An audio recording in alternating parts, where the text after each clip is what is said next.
नमस्ते कस्तो छ तपाईहरुलाई आज फेरि हामीले अर्को भिडियो लिएर आएको छौं यो भन्दा अगाडि हामीले एक्सेलरेसन ड्यू टु ग्रेभिटी को बारेमा कुरा गरेका थियौं है अनि त्यसपछि relation between the acceleration due to gravity and the radius of the earth को बारेमा पनि कुरा गरेको थियौं सो आजको भिडियोमा हामी के कुरा गर्छौं भन्दा variation of acceleration due to gravity को बारेमा थोरै कुरा गर्छौं है त सो आज हामीले नयाँ भिडियो लिएर आएको छौं प्लिज प्लिज प्लिज प्लिज एकदम राम्रोसँगले हेर्दिनु होला अन्तिमसँग हेर्दिनु होला यो भिडियोहरु र हेरिसकेपछि शेयर गर्न नभुल्दिनु होला है तपाई मात्रै तपाईले मात्रै अब पढ्नु तपाईले मात्रै हैन तपाईको साथीहरुले पनि पढोस् हैन अरु साथीहरुले पनि जानोस् त्यही भएर साथीहरुसँग यो शेयर गर्दिनु होला साथीहरुलाई पनि शेयर गर्दिनु होला यो भिडियो र लाइक गर्दिनु होला सब्स्क्राइब गर्दिनु होला है त on the home class so आज हामी आजको भिडियो हामी सुरु गर्छौं यो भन्दा अगाडि ले पढेको थियौं एक्सेलरेसन ड्यू टु ग्रेभिटी र त्यसपछि relation between the acceleration due to gravity and the radius of the earth को बारेमा कुरा गरेको थियौं है सो आज हामी कुरा गर्ने छौं एक्सेलरेसन ड्यू टु ग्रेभिटी अथवा sorry variation of acceleration due to gravity को बारेमा कुरा गर्ने छौं So let's go. So भाइ बहिनी हो अब हेरौँ यहाँ हाम्रो कुरा आएको छ यहाँ variation of acceleration due to gravity है त अब हामीले त्यहाँ हेरौँ acceleration due to gravity varies from place to place हामीलाई थाहा छ एक्सेलरेसन ड्यू टु ग्रेभिटी चाहिँ ठाउँ अनुसार के हुन्छ त चेन्ज भइरहन्छ फरक फरक हुन्छ so some of them are भनेको चाहिँ त्यो कसरी के कारणले हो भन्दाखेरि एउटा शेप अफ द अर्थ एउटा अर्थको शेप अनुसार है अर्थको शेप किन पर्फेक्टली स्पेयर नभएको कारणले गर्दाखेरि यसले पनि एक्सेलरेसन ड्यू टु ग्रेभिटीको चाहिँ भेरिएस एक्सेलरेसन ड्यू टु ग्रेभिटीमा चाहिँ के हुन्छ त भेरिएट गरिएको हुन्छ डिफरेन्ट बनाइरहेको हुन्छ अर्को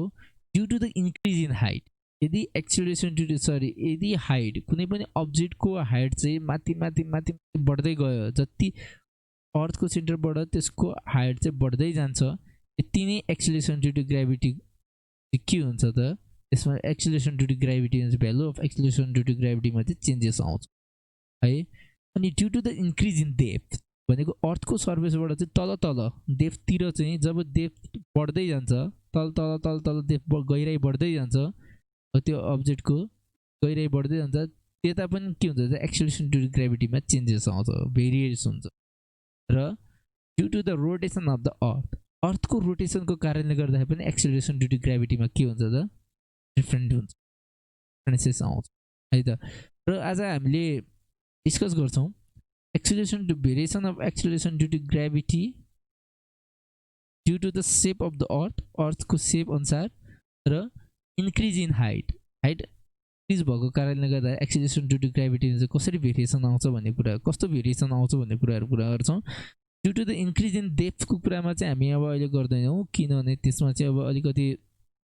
लेभलको हुन्छ यदि यसको बारेमा बेग्लै म कुरा गरौँला पछि यदि तपाईहरु इन्ट्रेस्टेड हुनुभयो भने है त अनि यो रोटेसन अफ द अर्थको बारेमा पनि रोटेसन अफ द अर्थले गर्दाखेरि चाहिँ कसरी एक्सेलरेसन ड्यू टु ग्रेभिटीमा फरक पर्छ भन्ने कुरा यो पनि यो दुईटाको बारेमा चाहिँ हामी पछि कुरा गर्छौं यदि तपाईहरुलाई इन्ट्रेस्टेड लागेको छ भने मलाई कमेन्ट सेक्सनमा लेख्नुस् यसको बारेमा पछि बेग्लै भिडियो बनाउँछु भिडियो है त त्यो बेग्लै डिस्कस गर्छु भिडियो बनाएर डिस्कस गर्छु त्यही भएर हामीले क्लास 10 मा पढ्नु पर्दाखेरि चाहिँ यो दुईटा कुरालाई अहिले फोकस गरौँ है त सो त्यसको अब variation of G due to the shape of the अर्थको शेप अनुसार चाहिँ भेरिएसन कस्तो हुन्छ भन्दाखेरि त्यहाँ हामीले फिगरमा देखिएको छ अर्थको शेप अलिकति ओभल जस्तो टोटली स्पेयर छैन इक्वेटोरियल रेडियस र पोलर रेडियस फरक छ त्यही भएर हामीले त्यहाँ पोलर रेडियसलाई हामी आरपी भनेर डिनोट गर्छौं भने इक्वेटोरियल रेडियसलाई हामी RE भनेर डिनोट गरेको छौं जस्तै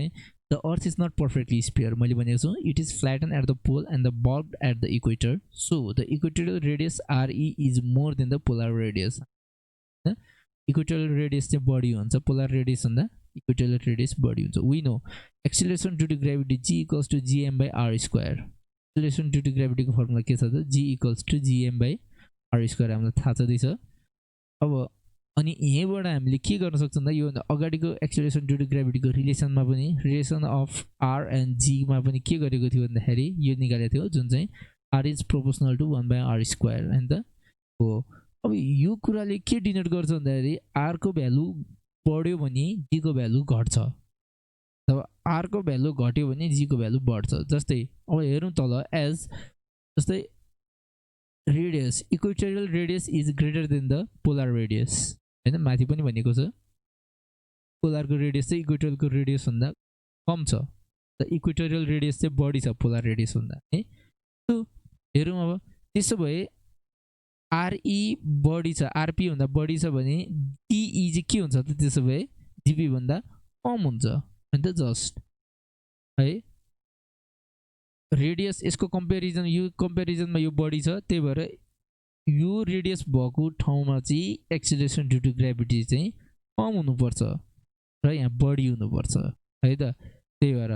so the acceleration due to gravity is maximum at the pole, त्यही भएर पोलमा चाहिँ एक्सिलरेसन ड्यू टु ग्रेभिटी के हुन्छ त म्याक्सिमम हुन्छ, मिनिमम चाहिँ इक्वेटरमा हुन्छ है। यो एउटा भेरिएसन हो भनेपछि सेप अफ द अर्थको सेपलेको कारणले गर्दाखेरि पनि के हुन्छ त एक्सिलरेसन ड्यू टु ग्रेभिटीमा चाहिँ के हुन्छ त फरक आउने हैन त। अर्को टपिकतिर variation of G due to the increase in height, height increases भएको केसमा चाहिँ एक्सिलरेसन ड्यू टु ग्रेभिटी कसरी फरक पर्छ त है त। जस्तै फिगरमा देख्न सक्छौँ यो सर्कल जुन चाहिँ हामी अर्थ हो है, त अर्थ मानौँ यो आर क्यापिटल आर भनेको रेडियस, यो ओ भनेको सेन्टर, क्यापिटल आर भनेको रेडियस भयो अर्थ सर्फेससम्मको हैन, रेडियस भयो र अर्थ सर्फेसबाट एउटा माथि सर्टेन पोइन्ट छ पी भन्ने पोइन्टमा अब्जेक्ट छ, त्यो अब्जेक्टसम्मको डिस्टेन्स हाइट भन्छ, सर्फेसबाट त्यो अब्जेक्टसम्मको डिस्टेन्स चाहिँ एसले डिनोट गरेको छ, हाइट हो है त्यो। सो इन्क्रिज इन हाइट भनेको कारण त्यो। अब जस्तै हामी यहाँ हेरौँ let the object is at the point P है, कुनै अब्जेक्ट चाहिँ पोइन्ट पीमा छ at the height H from the surface of the earth हो, पोइन्ट पीमा चाहिँ सर्टेन हाइट एच भन्ने हाइटमा चाहिँ पोइन्ट पीमा अर्थको सर्फेसबाट त्यहाँसम्म पर्छ। So let capital M be the mass of the earth, capital एमले केलाई डिनोट गर्छ अर्थको मासलाई डिनोट गर्छ, र R is the radius of the earth, आरले चाहिँ अर्थको रेडियस डिनोट गर्छ from its surface. Okay so acceleration due to gravity at the surface of the earth is given by भनेको सर्फेस अफ द अर्थमा चाहिँ acceleration due to gravity कति हुन्छ भन्दाखेरि G equals to GM by R square, no doubt हैन त, छैन doubt छैन नि त। अब acceleration due to gravity G dash at the point P, अब पोइन्ट पीमा चाहिँ त्यहाँनिर चाहिँ एक्सिलरेसन ड्यू टु ग्रेभिटी कति हो त, त्यहाँ एक्सिलरेसन ड्यू टु ग्रेभिटी कति हो त, त्यसलाई चाहिँ हामी जी ड्यासले के गरेका छौँ त, जी प्राइमले हामीले इन्डिकेट गर्छौँ, G dash equals to GM by radius. यहाँ अरे ओरिजिनल सर्फेसमा आर स्क्वायरको कुरा गरेको थियौँ, त हाइट बढेको छ नि त, त्यही भएर आर प्लस एच, त्यहाँसम्म त आर प्लस एच हो नि त, सेन्टरदेखि त्यहाँ पी भन्ने पोइन्टसम्म त आर प्लस एच हो, त्यही भएर आर प्लस एचको होल स्क्वायर है, इक्वेसन 2 डिभाइडिङ इक्वेसन 2/1, इक्वेसन यो इक्वेसनलाई चाहिँ यो इक्वेसनले डिभाइड गरिदिने गर्दाखेरि कति आउँछ G dash by G equals to GM by R plus H whole square by GM by R square है। त्यो भयो के हुन्छ भन्दाखेरि ठ्याक्कै यसलाई अब यो क्रस मल्टिप्लिकेसन यो रेसिप्रोकल गर्दाखेरि के हुन्छ त, यसरी आउँछ GM by R plus H whole square into R square by GM है। अब जिएम चाहिँ के हुन्छ, यो जिएम के हुन्छ क्यान्सल हुन्छ र बाँकी के रह्यो भन्दाखेरि G dash by G equals to R square by R plus एचको होल स्क्वायर हैन त। यो भएपछि therefore G dash equals to के त भन्दाखेरि G into R square by R plus एचको होल स्क्वायर, क्वेसन 3। यो कुराले के डिनोट गर्छ हेरौँ है त, since R plus H is greater than R, थाहा छ आर प्लस एच चाहिँ आर भन्दा के हुन्छ त बढी हुन्छ भने जी ड्यास के हुनुपर्छ त कम हुनुपर्छ नि, रिलेसनले के भनेको छ त है, आर को भ्यालु के हुन्छ त बढ्यो भने जी को भ्यालु घट्नुपर्छ, आर को भ्यालु घट्यो भने जी को भ्यालु बढ्नुपर्छ, त्यही भएर आर प्लस एच को भ्यालु बढी छ भने जी ड्यास को भ्यालु के हुनुपर्छ त कम हुनुपर्छ हैन त। ओके बुझ्यो। So as the height increases the acceleration due to gravity decreases. यो यसले के कन्क्लुड निकाल्छ भन्दाखेरि यदि अर्थ सर्फेसबाट चाहिँ कुनै पनि अब्जेक्ट चाहिँ माथि माथि माथि गइरहेको छ भने त्यहाँनिर त्यो पोइन्टमा चाहिँ एक्सिलरेसन ड्यू टु ग्रेभिटी के हुन्छ त घट्दै घट्दै गइरहन्छ, भनेको हाइट बढ्दै गयो भने त्यहाँ त्यो पोइन्टमा एक्सिलरेसन ड्यू टु ग्रेभिटी घट्दै जान्छ भन्ने कुराहरू। सो यही हो variation of the acceleration due to gravity, यसको बारेमा हामीले आज कुरा गऱ्यौँ। सो सो आज हाम्रो टपिक यहीँ सिद्धिएको छ। सो नेक्स्ट टाइम अर्को भिडियोमा आज अब यही एक्सर्साइज ग्राभिटीसँग कुरा गरेर चाहिँ हामीले यसकै एप्लिकेसन जस्तै क्विन एन्ड फेदर एक्सपेरिमेन्टको बारेमा हामी अर्को टपिकमा लिएर आउँछ। अर्को टपिक हाम्रो क्विन एन्ड फेदर एक्सपेरिमेन्टको बारेमा हुनेछ। सो तपाईँलाई भिडियो कस्तो लाग्यो होला, तपाईँहरूलाई भिडियो कस्तो लाग्यो होला, इन्फर्मेटिभ भयो कि भएन। यदि तपाईँहरू कन्फ्युजन हुनुहुन्छ, यो न्युमेरिकल प्रब्लमहरूमा कन्फ्युजन हुनुहुन्छ भने फेरि मलाई कमेन्ट सेक्सन लेख्नुहोस्, म सकेसम्म अलिकति राम्ररी बुझाउने कोसिस गर्छु। होप तपाईँले बुझ्नुभयो होला, राम्रोसँगै बुझ्नुभयो होला। सो यति भन्दै आजको भिडियोलाई